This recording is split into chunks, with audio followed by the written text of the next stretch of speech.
সকলোকে মোৰ চেনেললৈ স্বাগতম জনাইছোঁ। এতিয়া মই আহিলোঁ অমৃত শোভাযাত্ৰাত অংশগ্ৰহণ কৰিবলৈ। এয়া সকলো ৰাইজে লাইন পাতি ৰৈ আছে। আজি গোপালপুৰ গাঁও পঞ্চায়তৰ 10টা ৱাৰ্ড মিলি পেলাই এনেদৰে শোভাযাত্ৰা আৰম্ভ কৰা হৈছে। এয়া আমাৰ প্ৰশাসনিক বিষয়া দাস ছাৰ ইতিমধ্যে আহি পাইছেহি।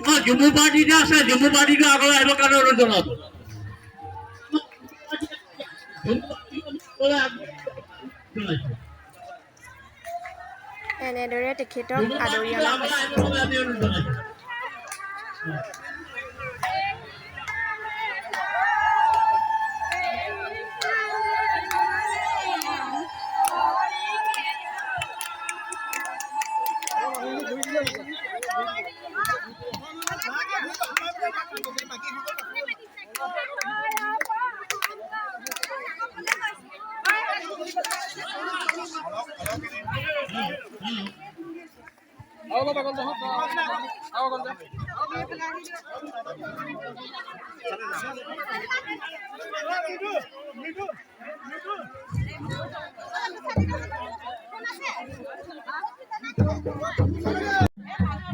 আদিবাসীসকলে এয়া এনেদৰে ঝুমুৰ নৃত্যৰে তেখেতক আদৰিছে আৰু শোভাযাত্ৰাৰ আৰম্ভণিতে এয়া ঝুমুৰ নৃত্য প্ৰদৰ্শন কৰিছে।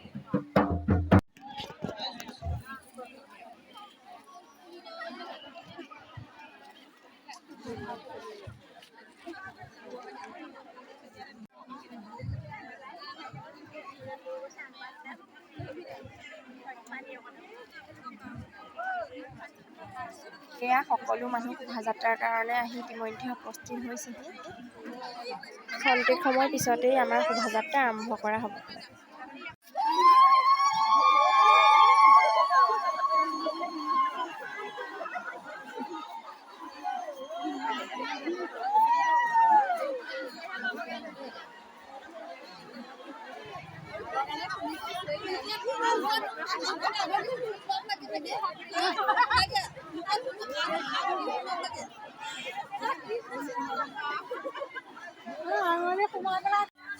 এয়া আমাৰ শোভাযাত্ৰা আৰম্ভ হৈ গৈছে।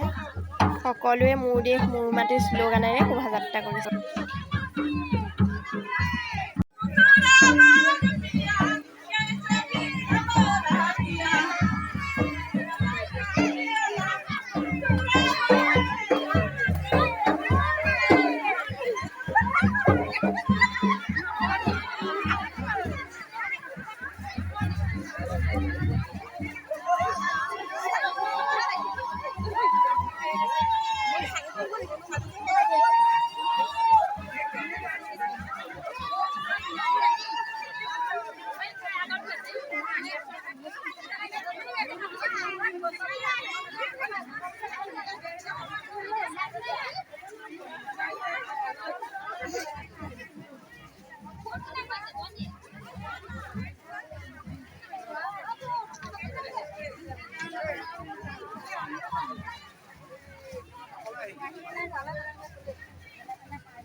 আমি আমাৰ যিজন বিষয়াৰ আজি দায়িত্ব অৰ্পণ কৰিছিলে তেখেত আমাৰ মাজত উপস্থিত হৈ তেখেতে আমাক সহায় সহযোগিতা আগবঢ়ালে।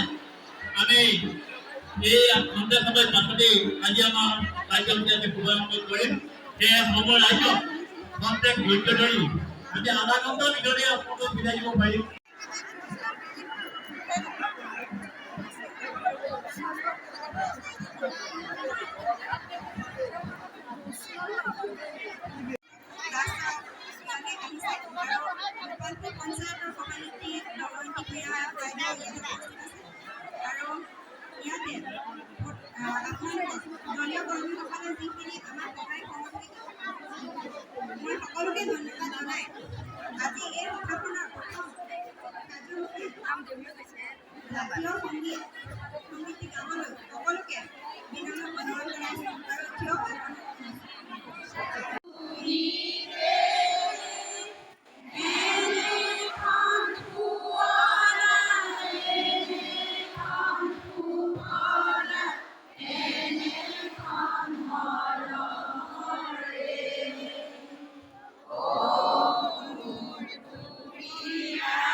বেছি দিন হোৱা নাই অহা তেখেতক আমি যোৱাকালি লগ পাইছিলোঁ আৰু তেখেতক লগ পাই সঁচাকৈ আমি বৰ আনন্দিত হৈছিলোঁ।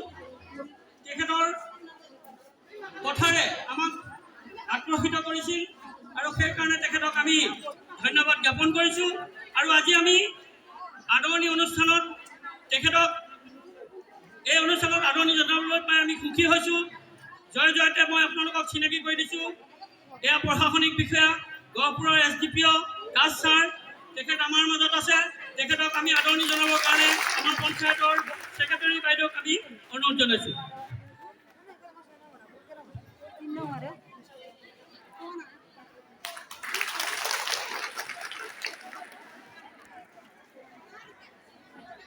ইতিমধ্যে আমি তেখেতকো এখন ফুলাম গামোচাৰে আদৰণি জনাবৰ কাৰণে আমি দীপালী বৰুৱাক অনুৰোধ জনাইছোঁ।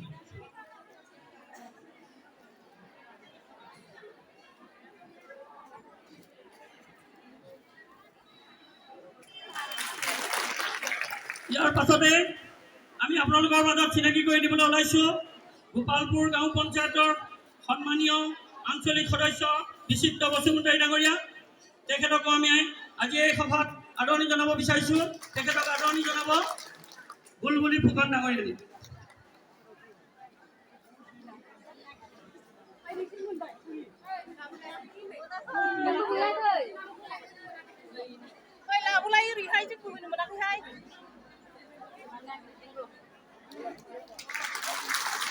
মনীষা বাইদেউ আমাৰ মাজত আছে। তেখেতক আমি আজি এই অনুষ্ঠানত পাই আদৰণি জনাব বিচাৰিছোঁ। তেখেতক আদৰণি জনাব নীলকান্ত মুদৈ 9 নং ৱাৰ্ডৰ সন্মানীয় সদস্য।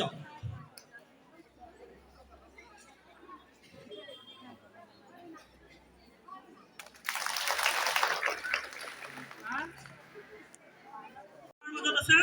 তেখেতকো আমি আজি আদৰণি জনাব বিচাৰিছোঁ আৰু তেখেতক আদৰণি জনাব সন্মানীয় সদস্য ডিম্বেশ্বৰ হাজৰিকা ডাঙৰীয়া।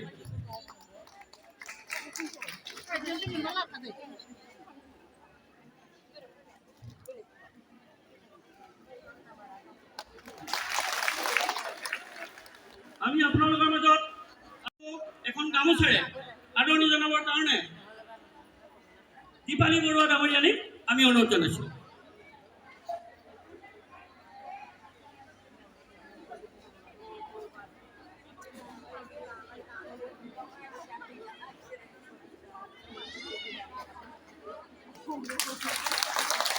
অহা 20 তাৰিখৰ পৰা আৰম্ভ কৰিব খুজিছোঁ। 20 তাৰিখৰ পৰা 1 তাৰিখলৈ আমাৰ গাঁৱৰ আৰু আমাৰ ৱাৰ্ডত প্ৰতি ঘৰ মানুহৰ ওচৰত আমি যাম আৰু বিনম্ৰতাৰে প্ৰত্যেকটো পৰিয়ালৰ পৰা এমুঠিকৈ মাটি বিচাৰিম। অৱশ্যে নগৰৰ বিভিন্ন জেগাত মাটি দিয়াৰ অসুবিধা হলে অন্নও দিব পাৰে। এটা পবিত্ৰ কলহত আপোনালোকে সেই মাটি দান কৰিব। সেই মাটি আমি কলহ পৰিপূৰ্ণ কৰি অহা 2 অক্টোবৰ তাৰিখে আমাৰ পঞ্চায়তৰ কাৰ্যালয়লৈ সমতল কৰি লৈ যায়। সকলো গাঁৱৰ পৰা অহা মাটিসমূহ আমি সান্মিহলি কৰিম।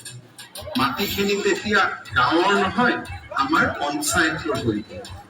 পুনৰ সেই সান্মিহলি হোৱা মাটি আমি আৰু এটা কলহত, নতুন কলহত আমি সংস্থাপন কৰোঁ। আৰু যিখিনি মাটি ৰৈ গ'ল, সেই মাটি আমি সংৰক্ষণ কৰিম। ভৱিষ্যতে আমাৰ পঞ্চায়তত চৰকাৰে যদি বা সামাজিকভাৱে আমি যদি কিবা ডাঙৰ অনুষ্ঠান নিৰ্মাণ কৰোঁ, তাতে সেই মাটি আমি ব্যৱহাৰ কৰোঁ। 2 অক্টোবৰত এখন তাত সভাও অনুষ্ঠিত হয়। সভাত সেই গাঁও পঞ্চায়তৰ প্ৰাক্তন সেনাবাহিনীৰ জোৱান, অৰ্ধ সামৰিক বাহিনীৰ জোৱান, মুক্তিযুঁজাৰুৰ পৰিয়াল, আমি তেখেতসকলকো সম্বৰ্ধনা জনাবলৈ চেষ্টা কৰিম।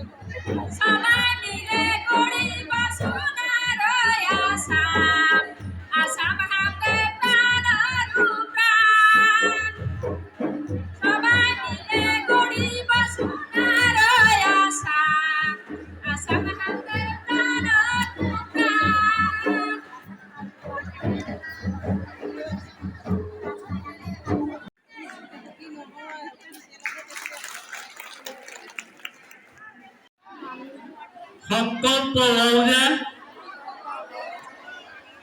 2047 চনৰ ভিতৰত ভাৰতবৰ্ষক এখন আত্মনিৰ্ভৰ আৰু বিকশিত ৰাষ্ট্ৰ হিচাপে গঢ় দিয়াৰ স্বপ্ন বাস্তৱিক কৰি মনৰ পৰা দায়িত্বৰ মনোভাৱ পৰিহাৰ কৰি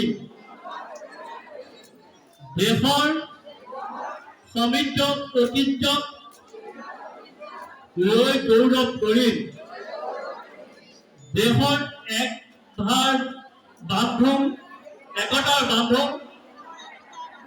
সুদৃঢ় কৰি আৰু ৰাষ্ট্ৰৰ সুৰক্ষাত নিয়োজিত সকলক সন্মান জনাম। নাগৰিক হিচাপে মোৰ কৰ্তব্য পালন কৰিম। ধন্যবাদ। এপি মেম্বাৰ আমাৰ SDPO ডাঙৰীয়া গহপুৰ, লগতে প্ৰমুখ্য কৰি আমাৰ ASM বাইদেউসকল, আমাৰ গণ্যমান্য ব্যক্তিসকল, লগতে আমাৰ সমূহ আমাৰ গোটৰ আমাৰ বাইদেউসকল, আমাৰ জীৱিকা সখীসকল আৰু লগতে আমাৰ গোপালপুৰ গাঁও পঞ্চায়তৰ সমূহ ৰাইজ, জয়তে মই সকলোকে অমৃত কলহ যাত্ৰা মোৰ দেশ মোৰ মাটি মোৰ দেশৰ কাৰ্যসূচীৰ বাবে সকলোকে শুভেচ্ছা জনাইছোঁ। আপোনালোক আহি ইয়াতে ইমান ধুনীয়াকৈ একত্ৰিত হৈছে তাৰ বাবে শুভেচ্ছা জনাইছোঁ। মই গোপালপুৰ গাঁও পঞ্চায়তৰ আমাৰ সকলো ষ্টাফক শুভেচ্ছা জনাইছোঁ ইমান ধুনীয়াকৈ এই প্ৰগ্ৰামটো চলাই যোৱাৰ বাবে। আমাৰ ছেপ্টেম্বৰৰ 20 তাৰিখৰ পৰাই আমাৰ আপোনালোকে যদি প্ৰচেছটো জানে মই আকৌ এবাৰ কৈ দিওঁ।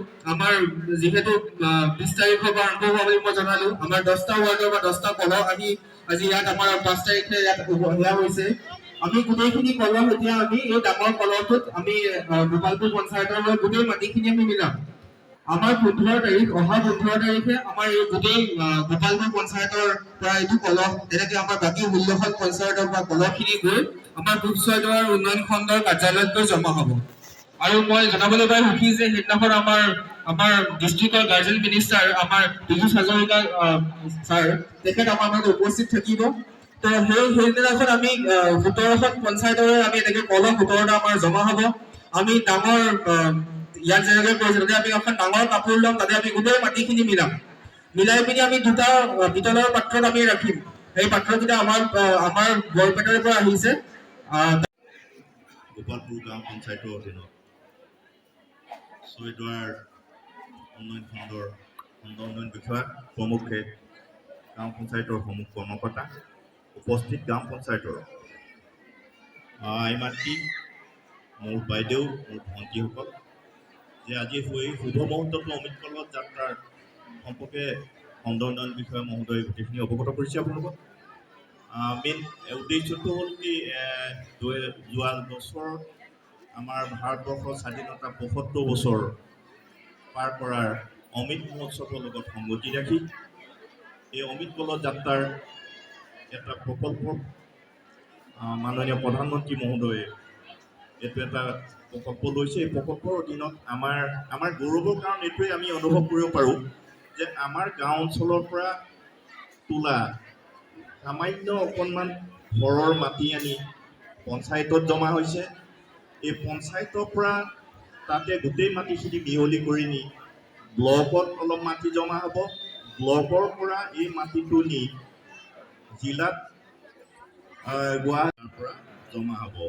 এতিয়া আমি এটা গৌৰৱ অনুভৱ কৰিব পাৰোঁ যে ভাৰতবৰ্ষৰ যিকোনো স্থানত স্থাপন কৰা উল্লেখযোগ্য অনুষ্ঠানত আমাৰ ঘৰৰ এটা বিন্দু হ'লেও মাটি গৈ তাত পৰিছে। আমাৰ এইটো গৰ্বৰ কাৰণ। আমি উপস্থিত থকা মুখ্য অতিথি SDPO ডাঙৰীয়া, পূব ছয়দুৱাৰ উন্নয়ন খণ্ডৰ খণ্ড উন্নয়ন বিষয়া মহোদয়, ইয়াত উপবিষ্ট হোৱা দুবিয়া মণ্ডলৰ সন্মানীয় সভাপতি ৰমেন ভূঞা ডাঙৰীয়া, উপসভাপতি যতীন মুদৈ ডাঙৰীয়া, গোপালপুৰ গাঁও পঞ্চায়তৰ সদস্য সচিব মণিষা দত্ত বাইদেউ, আমাৰ গোপালপুৰ পঞ্চায়তৰ GRS বিকাশ কুমাৰ বাৰিক ডাঙৰীয়া, শ্ৰদ্ধা আৰু সেৱা নিবেদন কৰিছে। আজি আমাৰ বাবে নহয়, আমাৰ অসমৰ বাবে নহয়, আমাৰ পূব ছয়দুৱাৰ উন্নয়ন খণ্ডৰ বাবে নহয়, আমাৰ গোপালপুৰ পঞ্চায়তৰ বাবে এক সুখক্ষণ আৰু এক গৌৰৱৰ দিন। ওৱান সদস্য নাই, আমাৰ আইগৰাকী আহিছে লগত ধন্যবাদ। আমি ২ নং ৱাৰ্ডৰ এই আমাৰ মাটি কলৰ পৰা মাটি উলিয়াই আমাৰ একেলগ কৰিছে। বাকী দিয়ক ধন্যবাদ। ইয়াৰ পিছতে আমাৰ আহিব ৩ নং ৱাৰ্ড। ৩ নং ৱাৰ্ড ব্লক কমিটিৰ সভাপতি আৰু ৱাৰ্ড সদস্য